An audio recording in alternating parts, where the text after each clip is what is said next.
Good morning, welcome to Morning Outlook. This is Kim speaking on Friday the 8th of June. So the euro dollar softened yesterday and has continued through that patch at the moment. It put a shooting star in, which is not the most bullish of candles, of course, being bearish. So, well, are we going to see a bounce off the 4 hourly 21? I mean, it's selling off at quite some pace at the moment, relatively. So relative to the move that we saw yesterday. If it bounces off there, well, we've got a chance back towards that 4 hourly 200. Maybe as I was looking for yesterday, towards the daily 50. But what we're seeing at the moment, we saw that weakness initially. It held up, but has rolled over through the Asian session, selling off at the moment. Across, well, there's a bit of dollar strength through the markets at the moment, it would appear. We'll see how we run from here, but it does look, with a lower high, lower low, that maybe intraday shorts could be on the cards. Preference for me still is on the longer side, on the bigger picture, but obviously it may be just a case of sitting on the hands until something sets. But for now, we're below the daily pivot. We're almost into the S1. We'll just see how it reacts to that sort of price action. But as I say, it does look soft at the moment. Large movement through this Asian session relatively. Okay, the pound. Well, the pound, it's held up ironically quite much better than the euro has. It left that indecisive candle yesterday, the doji, sitting there. It could be selling off some more. It should be, almost, in terms of the fundamental news. Technically, it's well, showing signs of weakness. It was weaker at one point yesterday, but managed to recover, and it's just really not giving us much of a clue at the moment. Bigger picture, well, coming back to that dailies, it may just be a rally into that monthly pivot and maybe rolling over. It does certainly look softer than did look softer than the euro, and it is softer than the euro overall in terms of breaking out of this sort of near-term trend. It's only done it for a short way, and maybe it's got more downside potential here towards yesterday's lows in the S1. However, these markets are fickle at the moment, and we do often see chop, so I would wait for it to show its hand a little bit more this morning.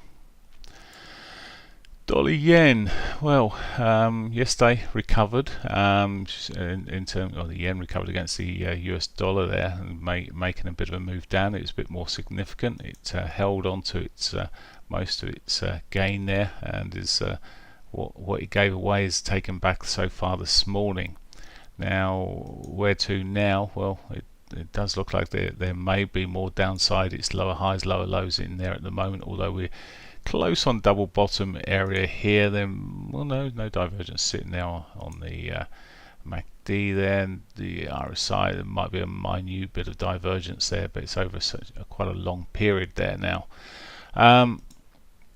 Let's just come back, check the 4 hourlies there. No, there's no divergence there. In fact, the RSI is running actually lower at the moment than it was previously. So it does look like we could see a continuation there.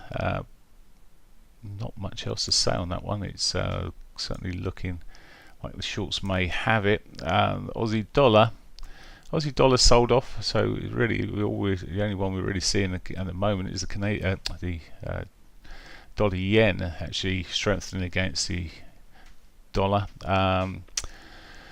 What we've got here, again, selling off, solid sell-off day yesterday in the end, and the continuation through this morning so far. And well, it looks like it's on for that weekly pivot if it continues like it is at the moment. Quite a way below us still, but we'll see how these markets hold on to this morning. As I said, we've seen quite a bit of a sell-off at the moment. It could just get a little bit oversold, and we could see a bounce, but then, well, the Aussie dollar, you've got the daily pivot above. I think it may be a biggish ask for it to get back to that in the way it's the shape of its formation at the moment. And as I said, really the downside looks like it may have it. Okay, and finally the Canadian dollar. Well, that is edging upwards there as well, daily wise at the moment. It's been such a beast. As I said, I've not really gone beyond the dailies much quite often, and don't do too much with it intraday. It's in such a chop mode. There's not a lot to be done with it. It may be just starting to pull out of that mode at the moment and continue to the upside, but lack of real clarity there in the bigger picture. Now let's have a look at today's news coming out. There's not a significant amount. We've got the G7 meetings are due to start day one. That's okay, and following on from that, we've got the employment data for Canada, and that's it. So not a lot of news there, maybe more news in the newspapers than anything else. Okay, have a great day. Bye for now.